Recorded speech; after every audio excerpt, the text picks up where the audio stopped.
Well, hello, welcome back to the channel. If you've been keeping track of this project here on the renovation house, you've been seeing the spray foam go in on the last video. But tonight I want to go over a couple of things. One, I got a new drywall jack in the background, and then come up with a way to be able to trim that foam off just like what you're seeing in the background. So if that's something you're interested in seeing, stick around because it's coming up.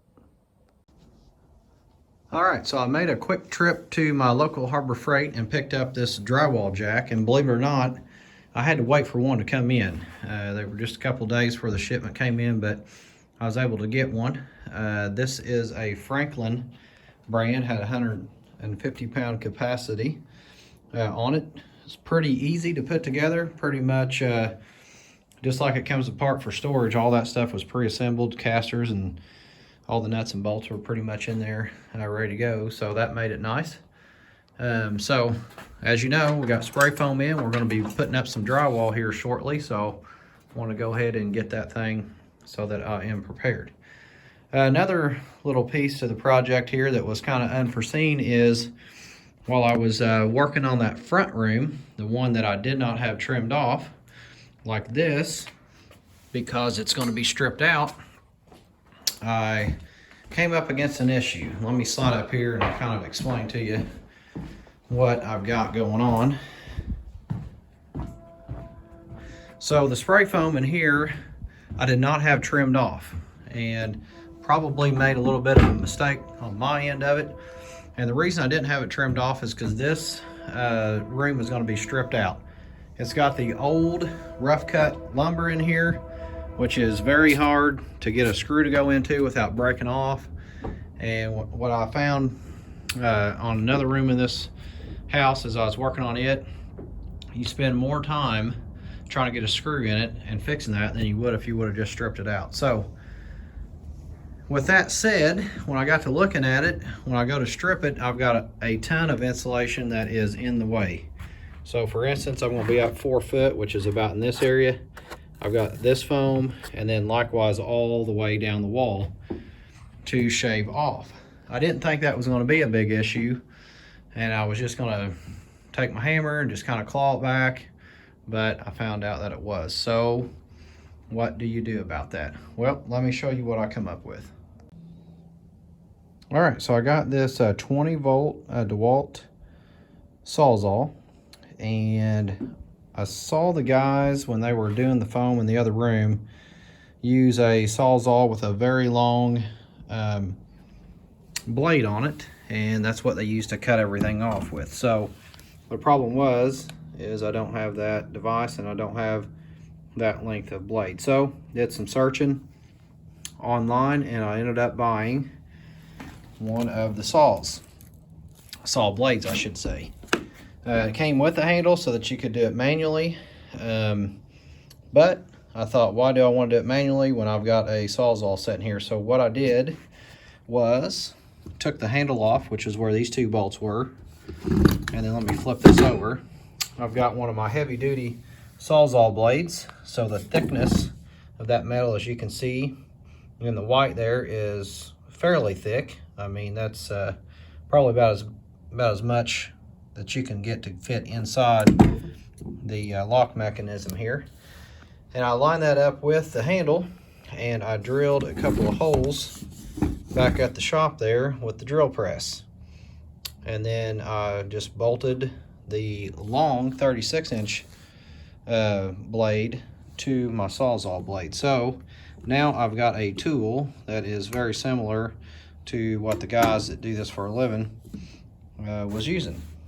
Some of those saws combos online were quite expensive, several $100s in order to get that, and mine's just for a short-term project. So let me slide over here. This wall here I've went ahead and trimmed back. Now keep in mind, this wall's still getting stripped out, so I didn't have a need to strip it or cut it all the way back to my studs. And in fact, the old studs still have all of those little bitty nails in it from when it had the slats on it. So I didn't want to go through and spend a ton of time getting those pulled out. But what I needed to do was to shave it back enough where when I put my strip on, I've got 1.5 inches you know, that is shaved off so that my drywall won't hit it. So once I go through here and I get my stripping put on, I'll take my blade and I'll run it between the two if there's anything that's sticking out past it, and that will, at that point, clean that off and it won't interfere with my drywall. So you can see some of the scraps here. What I'm going to do is I'll flip over with a camera holder here, and then I'll just go through and show you what it can do. And I'm telling you, it works just as good as if you had one of those tools that the guys are using that do this professionally. So let me get my camera set up here and I'll demo it for you.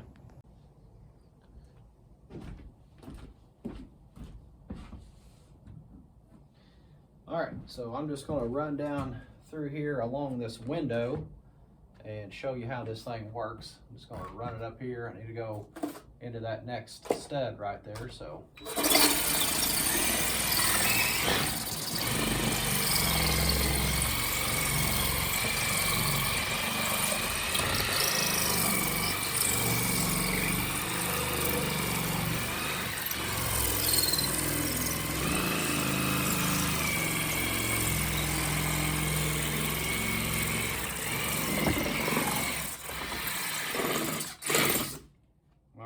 that's pretty much it.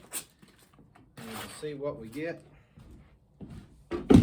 right here on the floor. And it just shaves it right off. This one I just went ahead, even though it's going to be stripped out, I just want to show you what you can get if you rod it up along your studs. You get that nice clean cut, just like what we had back there in the other room.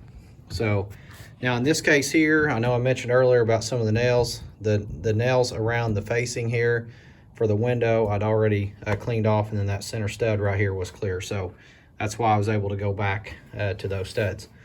So anyway, that is what I've done. It works pretty good. The only thing I had to do, and if you notice here, I do not have an end on my Sawzall, the guide. So you got your guide that sticks out here on the end that allows you to push against. Well, the issue is my bolt that's holding the blade on would not fit down between that. So I just took it off. I had like 3 screws right there. So anyway, I took that off, and then that ended up allowing me to use that and not interfere with what's going on. So the blade you can get for about 50 bucks, and they do make some kind of adapter for down here on the end to go to a Sawzall, but I just didn't see that was worth $80 trying to do that.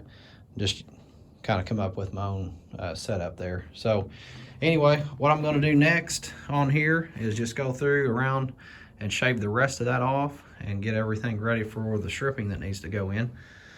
So appreciate you watching. Hopefully that'll help you out if you're in a project like this, doing it yourself. I'll give you some ideas on how to trim that foam back and not make a huge mess. So thanks for watching. Hit like, subscribe, share the video, and see you next time.